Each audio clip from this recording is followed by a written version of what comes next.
지난 설 연휴를 전후해서 영화 두 편을 봤습니다.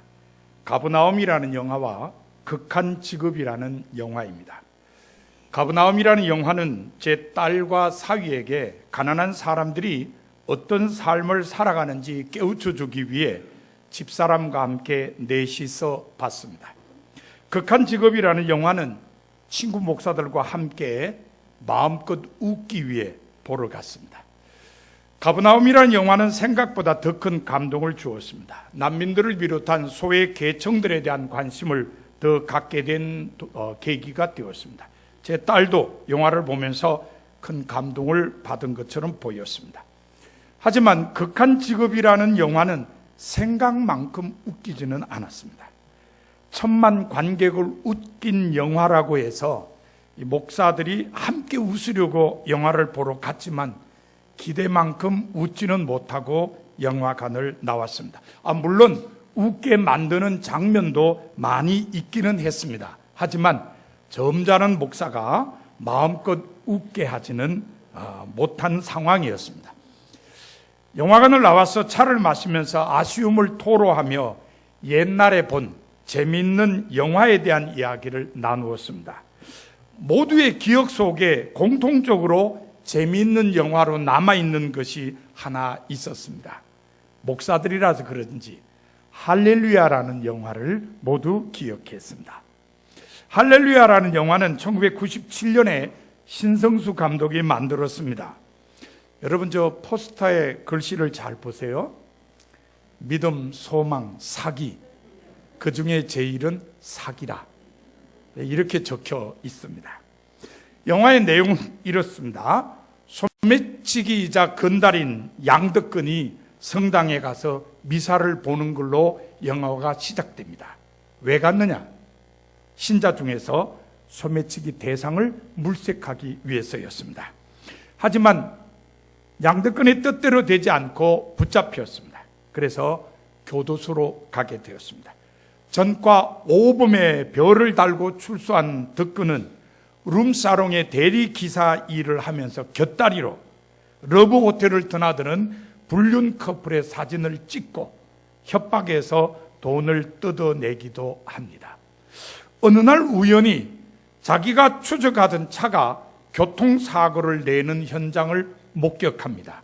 그래서 피해자를 병원으로 이송시킵니다. 그런데 교통사고로 중환자가 된 피해자의 소지품을 보던 중에 그 피해자가 강원도 시골교회 목사임을 알게 됩니다. 그리고 뜻밖의 서울의 한 대형 교회에서 그 교회에 1억 원을 지원해 주기로 약속한 서류를 발견합니다. 양덕근의 눈이 번쩍 뜨입니다. 1억 원을 가로챌 수 있는 절호의 기회가 왔다고 생각합니다. 그래서 그는 그 서류를 가지고 자기가 시골교회 목사인 양 꾸미고 서울의 대형교회를 찾아갑니다. 서류만 제출하면은 1억 원을 금방 받을 것 같았었는데 덕근의 생각과는 달리 덕근이 찾아간 교회의 부목사는 당회장 목사가 지금 미국 출장 중이라서 부재 중이라고 합니다. 그리고 2주 후에 돌아와야 그 돈이 나갈 수 있다고 합니다. 그러면서 2주 동안에 자기와 함께 교회 일을 하며 자기를 도와달라고 제안합니다. 이때부터 덕근의 목사 노릇이 시작됩니다. 난생 처음 해보는 목사의 역할이 낯설고 어색해서 실수를 연발합니다. 입만 열면 몸에 배어있는 욕이 그냥 툭툭 튀어나옵니다.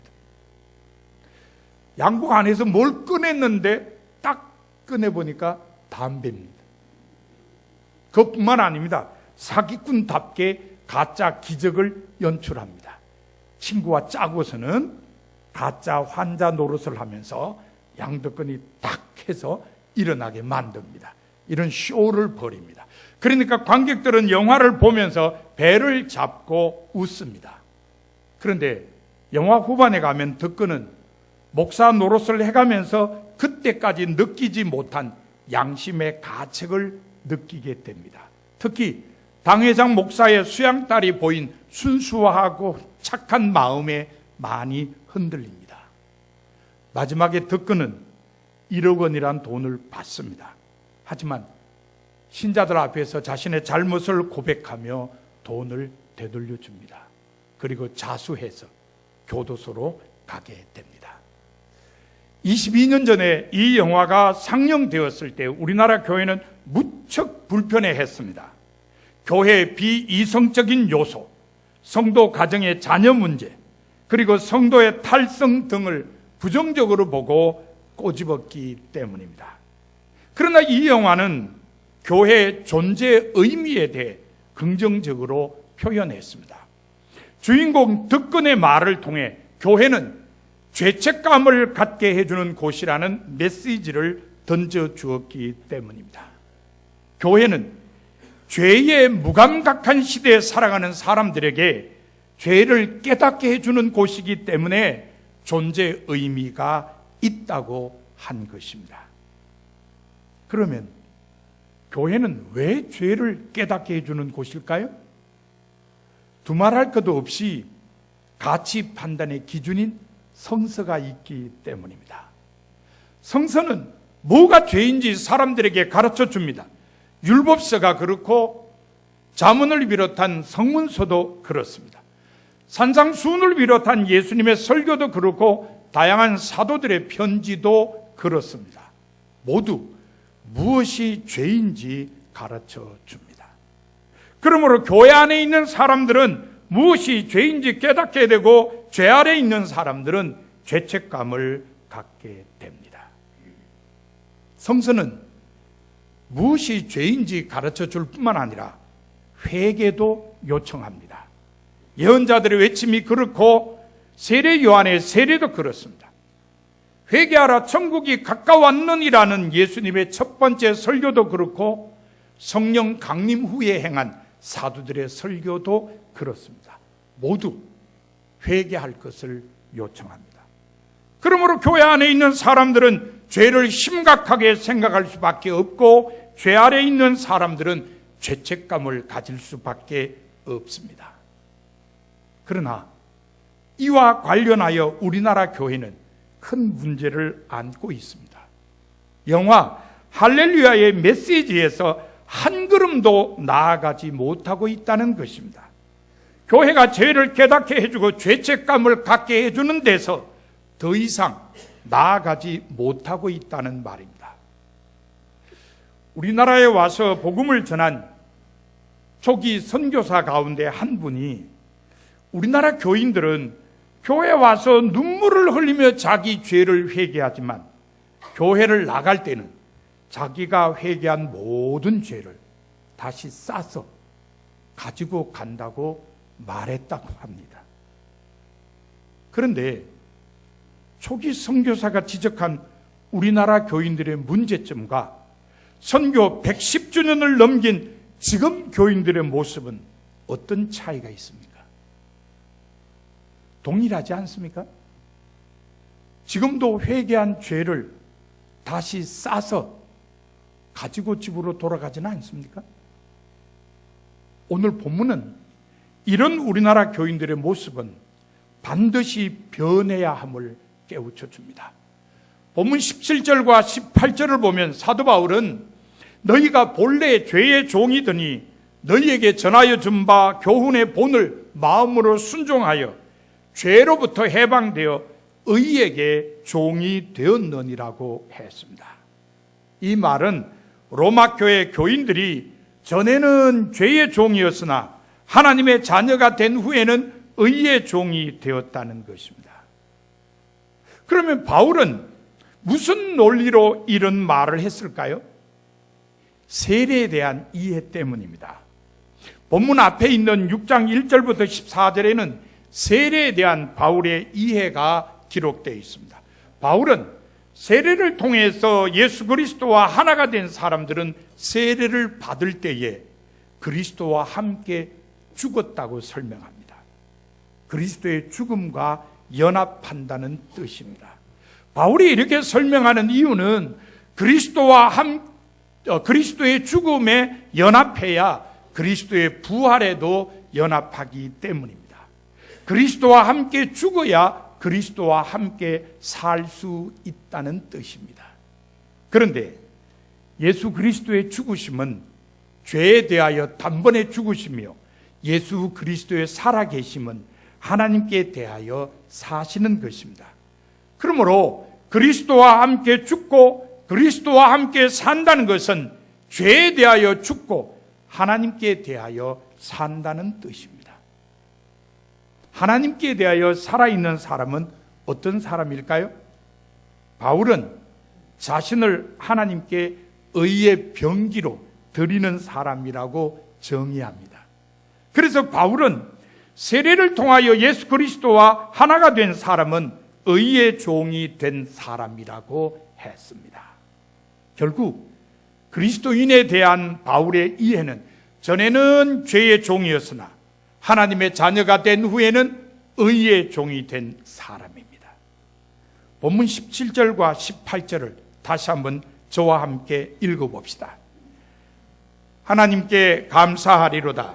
너희가 본래 죄의 종이더니 너희에게 전하여 준 바 교훈의 본을 마음으로 순종하여 죄로부터 해방되어 의에게 종이 되었느니라. 바울은 로마 교회 교인들이 죄로부터 해방되어 의에게 종이 되었다고 선언했습니다. 그렇다면 바울이 지금 우리나라 교회 교인들에게도 과연 이런 선언을 할 수 있을까요? 우리나라 교회 모든 성도가 의의 종이 되어 있다고 선언해 줄 수 있을까요? 유감스럽지만 확신할 수 없습니다. 본문 19절에 보면 바울은 죄의 종으로 사는 사람의 특징으로 부정과 불법을 들고 있습니다. 장로의 신학대학교의 교수인 박수환 박사는 로마서 주석에서 부정은 도덕적으로 부정한 행위이며 불법은 율법적 위반의 행위라고 설명했습니다. 과연 우리나라 교회 모든 성도는 도덕적으로 부정한 행위를 버렸으며 하나님의 법을 위반하는 행위를 버렸을까요? 대답하기가 어렵습니다. 바울은 왜 이렇게 대답하기 어려운 문제를 제기했을까요? 그 이유는 마지막이 사망으로 연결되기 때문입니다. 부정과 불법에 얽매여 사는 죄의 종은 죄의 삭신 사망에 이를 수밖에 없다는 것입니다. 그러면 하나님께 대하여 사는 의의 종의 마지막은 무엇과 연결되어 있을까요? 그것은 예수 그리스도 안에서 누리는 영원한 생명입니다. 본문 23절도 저와 함께 읽어볼까요? 죄의 삭선 사망이요 하나님의 은사는 그리스도 예수 우리 주 안에 있는 영생이니라. 그렇습니다. 바울이 하고 싶은 말은 죄의 종은 사망에 이르고 의의 종은 영생을 누린다는 것입니다. 그러므로 우리 모두는 죄의 종의 신분에서 벗어나 의의 종이 되어야 합니다. 그러면 의의 종이 되기 위해 우리가 힘써야 할 것은 무엇일까요? 그것은 거룩함에 이르도록 하는 것입니다. 본문 19절에 보면 바울은 전에 너희가 너희 지체를 부정과 불법에 내주어 불법에 이른 것 같이 이제는 너희 지체를 의에게 종으로 내어주어 거룩함에 이르라고 권면했습니다. 죄의 종이 부정과 불법에 얽매여 살았다면 의의 종은 거룩함을 추구하며 살아야 한다는 말입니다. 바울은 이 거룩함을 아주 중요하게 여깁니다. 그래서 데살로니가 전서 4장 3절에서는 하나님의 뜻은 이것이니 너희의 거룩함이라고 했으며 7절에서는 하나님이 우리를 부르심은 부정하게 하심이 아니요 거룩하게 하심이니라고 했습니다. 하나님께서 우리 모두를 부르신 뜻은 거룩함에 이르도록 하기 위함이라는 말입니다. 그러면 거룩함이란 말은 무엇을 의미할까요? 거룩함은 흔히 분리나 나눔 또는 구별이라는 뜻으로 이해합니다. 하지만 대한기독교 서예에서 펴낸 현대 성서 사전에 의하면 성서에서 거룩함은 하나님과의 관계에서만 성립되는 말입니다. 이를테면 하나님의 근본 속성을 표시할 때에 거룩하신 하나님이라고 합니다. 그래서 이스라엘 백성은 하나님을 가리켜 이스라엘의 거룩한 자라고 불렀습니다. 거룩함은 장소나 사건이나 의식이나 때나 절기와 관련해서 말할 때도 씁니다. 그러나 그것 자체가 거룩하다는 것이 아닙니다. 다만 하나님과 관련될 때에 거룩해지는 것이라는 뜻입니다. 성전이 거룩하다는 말은 하나님을 예배하는 목적으로 사용할 때에 하는 말입니다. 그래서 하나님께 예배하는 사람을 성도라고 부릅니다. 윤리 도덕의 문제가 아니라 하나님과의 관계, 즉 예수 그리스도를 통하여 속죄함을 받고 성령에 의하여 구별된 사람이 되었기 때문에 성도인 것입니다. 그러므로 거룩함을 추구하며 산다는 것은 하나님과 더불어 동행하며 하나님을 기쁘시게 하는 것이라고 할 수 있습니다. 우리나라 교인들의 모습이 변해야 한다는 이유가 바로 여기에 있습니다. 우리나라 교인들은 하나님과 더불어 동행하며 하나님을 기쁘시게 하는 일을 추구하며 거룩하게 살기보다는 그냥 세상 풍조에 휩쓸려 사는 모습을 많이 보이기 때문입니다. 이 점에서 찬송 547장 나 같은 죄인 살리신의 작사자인 존 뉴턴의 이야기는 귀감이 됩니다. 뉴턴은 1725년 7월 24일 영국 런던에서 선장의 아들로 태어났습니다. 그의 어머니는 경건한 그리스도인이었기 때문에 뉴턴이 어렸을 때부터 신앙으로 잘 교육했습니다. 그러나 안타깝게도 뉴턴이 7살 되던 해에 어머니가 돌아가셨습니다. 아버지는 재혼했고 뉴턴은 에섹스에 있는 학교로 보내졌습니다. 뉴턴은 거기서 교육을 받다가 11살이 되자 엄격한 교육이 싫어서 아버지를 따라 배를 타며 선원 생활을 시작했습니다. 어린 뉴턴은 거친 선원들 틈에서 그들의 언어와 행동을 그대로 배우며 부도덕하고 방탕한 생활을 하게 되었습니다. 그의 마음 한구석에는 어머니께서 심어준 신앙의 싹이 여리게 자라고 있기는 했습니다. 하지만 가시덤불과 같은 환경 속에서 그것은 열매를 맺을 수 없었습니다. 18살이 되던 해인 1743년에 우연히 해군 군함을 구경하러 간 것이 계기가 되어 해군 소위 후보생이 되었습니다. 뉴턴은 외관상으로는 편안한 생활을 할 수 있게 되었고 존경을 얻을 수도 있었습니다. 하지만 역시 문제는 규칙적이고 엄격한 생활에 실증을 느꼈다는 겁니다. 그래서 탈영을 해버렸습니다. 하지만 곧 체포되어서 감옥에 갇혔다가 아프리카로 가는 노예 상선에 팔리게 되었습니다. 뉴턴이 팔려간 지역은 아프리카 서쪽에 있는 한 섬이었습니다. 그 섬에서 뉴턴은 15개월 동안 노예 생활을 했습니다. 흑인 주민들의 멸시와 조롱을 받으면서 갖은 고초를 겪었습니다. 1747년 2월 어느 날 오후에 그의 동료가 바다를 지나가는 배 한 척을 보고 신호로 연기를 올렸습니다. 그래서 15개월 만에 겨우 노예 생활에서 벗어날 수 있었습니다. 그 후에 뉴턴은 상선의 선원이 되었습니다. 그러다가 1748년 3월에 고향으로 돌아오던 도중에 뉴턴이 탄 배가 심한 폭풍우를 만났습니다. 생명까지도 위협을 받는 위태로운 상황에서 그는 자신도 모르게 주여 우리에게 자비를 베푸소서라고 부르짖었습니다. 이는 그가 처음으로 입 밖에 낸 자비에 대한 갈망이었습니다. 실오락이만한 가능성도 보이지 않는 캄캄하고 절박한 때에 인간은 비로소 하나님을 찾게 되고 온전히 의지하게 됨을 잘 아시는 주님께서 같은 방법으로 뉴턴의 완악한 마음을 녹이셨습니다. 살아난 뉴턴은 런던으로 돌아와서 선언생활의 경험을 바탕으로 노예선의 선장이 되었습니다.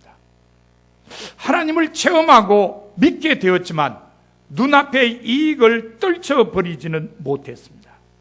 그 당시 노예 매매는 돈을 많이 벌게 해 주었기 때문입니다.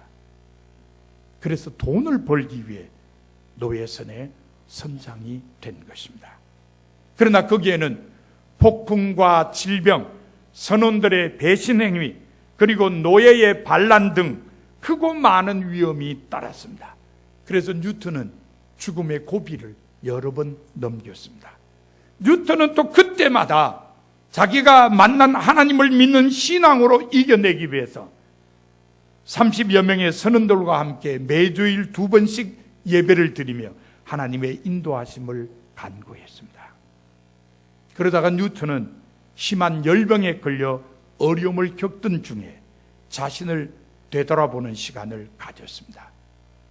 과거에 닥친 위험들과 구출된 사건들, 그리고 주님의 선하심에 감사하지 않고 도리어 배신한 행위들이 모두 떠올랐습니다.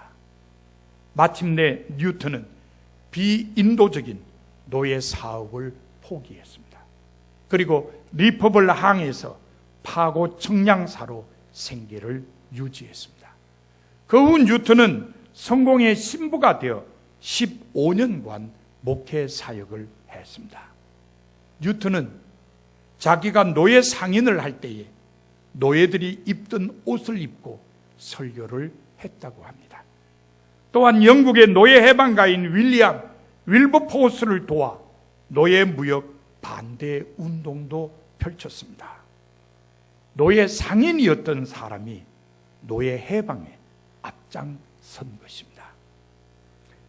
뉴턴의 생애는 한마디로 죄의 종에서 의의 종으로 변화된 삶이었습니다.